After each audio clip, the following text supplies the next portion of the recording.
What happened was he did rebuild it, but I want to show you some features of it.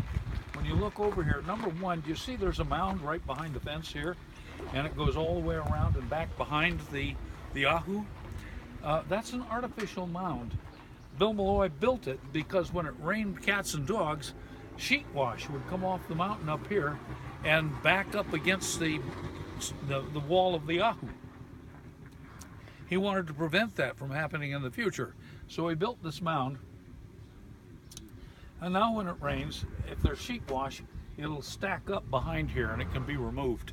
So that was a long range, worthwhile thing to do. Now you might want to take a second look at some of the plants here. This is taro, and that's the root crop, one of the main root crops of Easter Island.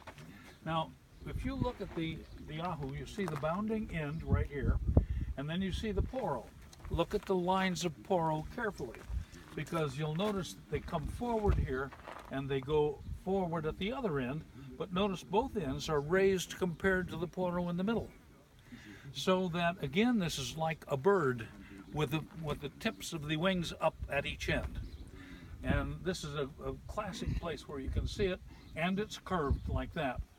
Now, one of the things that happened here is if you look at the front of the Ahu, right below the statues, you don't see any Ahu Paenga, no carved stone.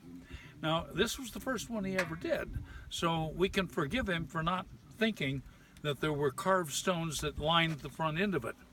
What had happened was that they were all recycled by the locals into the foundation of their own houses. So no wonder they don't exist here. They were all taken off.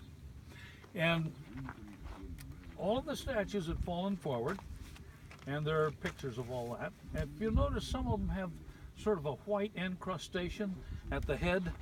That is calcium carbonate that is caused by when the rains come, they went through the statue, dissolving out the minerals, and then they precipitate on the underside, like so.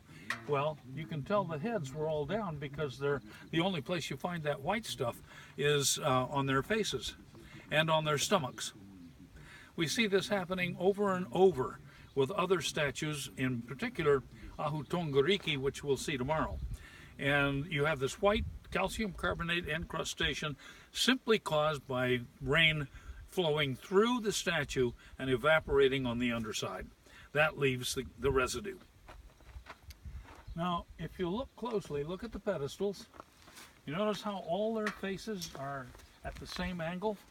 The only way you can get that is by rocking up underneath the front edge of the statue and have them actually not tilt backward, but tilt forward. If they're straight up and down, the faces are up a little bit.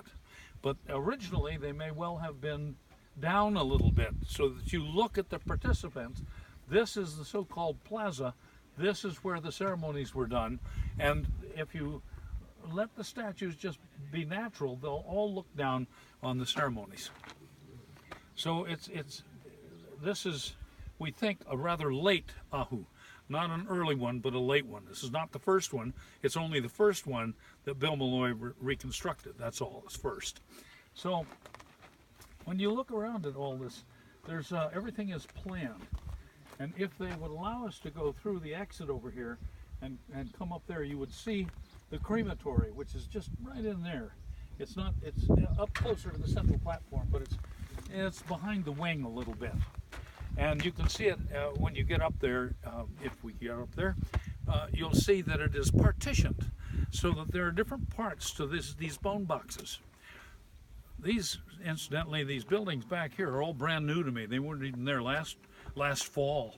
So somebody's been busy making sure that there's maybe a